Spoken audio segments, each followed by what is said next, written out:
Hi hello ನಮಸ್ಕಾರ. As usual this is yours Karthik ಮೈಸೂರಿಂದ.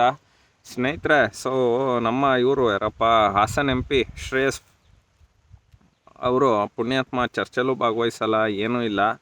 But ಒಂದು ಸ್ಟೇಟ್ಮೆಂಟ್ ಮಾಡಿದ್ರು ಮೊನ್ನೆ. ನಿರ್ಮಲಾ ಸೀತಾರಾಮನ್ ಅವರು ತಮಿಳಲ್ಲಿ ಮಾತಾಡಿದ್ರು, ತೆಲುಗಲ್ಲಿ ಮಾತಾಡಿದ್ರು, ಕನ್ನಡದಲ್ಲಿ ಮಾತಾಡಲಿಲ್ಲ. ತುಂಬ ನೋವಾಯಿತು ನನಗೆ ಅನ್ನೋ ರೀತಿ ಮಾತಾಡಿದ್ರು. ನೋವಾಯಿತು ಏನೋ ಗೊತ್ತಿಲ್ಲ. ನಾನು ಆ ಶ್ರೇಯಸ್ ಪಟೇಲ್ ಅಂತ ಅನ್ನಲ್ಲ. ಆ ಪಟೇಲ್ ತನಕ್ಕೆ ನೀನು ಅರ್ಹನೂ ಅಲ್ಲಪ್ಪ. ಜೊತೆಗೆ ಯು ಆರ್ ವಿನ್ನಿಂಗ್ ಬೈ ಏನದು ಹಂಚಿಕೆದಾರ ಪೆನ್ ಡ್ರೈವ್ದು ನೀವು ಹಂಗಾಗಿ ಗೆದ್ದಿರೋದು.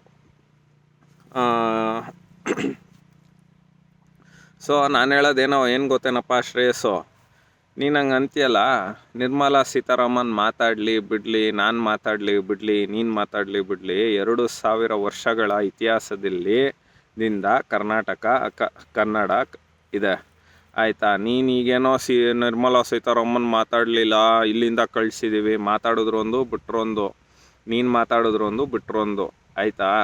ನೀವು ಏನದು ಆಗಲಿಲ್ಲ ಅದು ಇದು ಅಂತ ಹೇಳ್ತಿದ್ದೀರ ಅಲ್ವಾ. ಆಯ್ತಪ್ಪ, ನೀನು ಹೇಳ್ತಿದ್ಯಾ ಅಲ್ವಾ, ನಿಂದೇನು ಕಾಂಟ್ರಿಬ್ಯೂಷನು ಕನ್ನಡ ಉಳಿಸೋದಕ್ಕೆ? ನಿಮ್ಮ ಮಕ್ಕಳನ್ನ ಕನ್ನಡ ಮೀಡಿಯಮಲ್ಲಿ ಓದಿಸು, ಶಿಶು ವಿಹಾರಕ್ಕೆ ಕಳಿಸ್ತೀಯಾ? ಅದಾದಮೇಲೆ ಬಂದು ಕಮೆಂಟ್ ಮಾಡಿ. ಅಂತ ಇರೋದ್ರಲ್ಲಿ ತುಂಬ ಯೋಗ್ಯ ಹೆಣ್ಮಗಳು, ಜೊತೆಗೆ ಕ್ಲೀನ್ ಇಮೇಜ್ ಇರೋ ಅಂಥ ಒಬ್ಬಳು ಹೆಣ್ಮಗಳು ಆಯಿತಾ. ಹಿಂಗೆ ಜನಗಳಿಗೆ ದಾರಿ ತಪ್ಪಿಸಿ ನೀವು ನಿಮ್ಮ ಸರ್ಕಾರ ತೂ ಫಸ್ಟು ನೀನು ನಿಮ್ಮ ಮಕ್ಕಳನ್ನ ಕನ್ನಡ ಮೀಡಿಯಮಲ್ಲಿ ಮಾತಾಡಿಸಿ, ಅದಾದ ನಂತರದಲ್ಲಿ ನೀನು ಬಂದು ಕಮೆಂಟ್ ಮಾಡು. ನಿಮ್ಗೆ ಇನ್ನೊಂದು ವಿಷಯ ಗೊತ್ತಿರಲಿ, ಕುವೆಂಪು ಅವ್ರಿಗೆ ಗೊತ್ತಿರಬೇಕು ಅಂತ ಅಂದ್ಕೊಳ್ತೀನಿ. ಸೊ ಅವರು 1924 ಅಂದರೆ ಅವ್ರಿಗೆ 20 ವರ್ಷ ಆದಂಥ ಸಂದರ್ಭದಲ್ಲಿ ಜಯ ಭಾರತ ಜನನೀಯ ತನುಜಾತೆ ಹಾಡನ್ನ ರಚಿಸಿದ್ರು. ಸೊ 2024 ಎಷ್ಟು 100 ವರ್ಷ. ಆ ಇಡೀ ವರ್ಷನ ಆ ಹಾಡಿಗೆ ಅರ್ಪಿಸ್ರಪ್ಪ. ನಿಮ್ಮ ಸರ್ಕಾರನೇ ಇದೆ, ನಮ್ಮ ಕರ್ನಾಟಕದಲ್ಲಿ ಕಾಂಗ್ರೆಸ್ ಸರ್ಕಾರ ಇದೆ, ನಮ್ಮ ರಾಜ್ಯ ಸರ್ಕಾರ. ಅದನ್ನು ಮಾತಾಡಿ ಮಾಡಿಸುವಪ್ಪ. ನೀನು ದೊಡ್ಡದಾಗಿ ಕನ್ನಡದ ಬಗ್ಗೆ ಅವ್ರು ಮಾತಾಡಲಿಲ್ಲ, ನಿನ್ನ ಪೆದ್ದನೋ ಜಾಣನೋ ನನಗಂತೂ ಗೊತ್ತಿಲ್ಲಪ್ಪ ಶ್ರೇಯಸ್ಸು.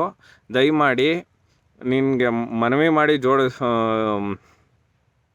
ಕೈ ಮುಗಿದು ಕೇಳ್ತೀವಿ. ನಮ್ಮ ಕಡೆ ಒಂದು ಗಾದೆ ಮಾತಿದೆ, ಆಡೋ ಐಕ್ಳಿಗೆ ಮದುವೆ ಮಾಡಿದ್ರೆ ಏನು ಅಂದ್ಬಿಟ್ಟು ನಿಮ್ಮನ್ನು ಗೆಲ್ಸಿರೋದು, ಮತ್ತು ಜಾರಕಿಹೊಳಿ ಮಗಳನ್ನ ಗೆಲ್ಸಿರೋದು, ಸಾಗರ್ ಖಂಡ್ರೆನ ಗೆಲ್ಸಿರೋದು, 3 ಒಂಥರ ಇದು ಈ ಗಾದೆಗೆ ಫಿಟ್ಟು. ಸೊ ಹಾಗಾಗಿ ಹೇಳ್ತೀನಿ ಶ್ರೇಯಸ್ ಪಟೇಲ್ ಅವರೇ, ಸೊ ಮಾತಾಡೋದನ್ನು ಸ್ವಲ್ಪ ಯೋಚನೆ ಮಾಡಿ ಮಾತಾಡಿ.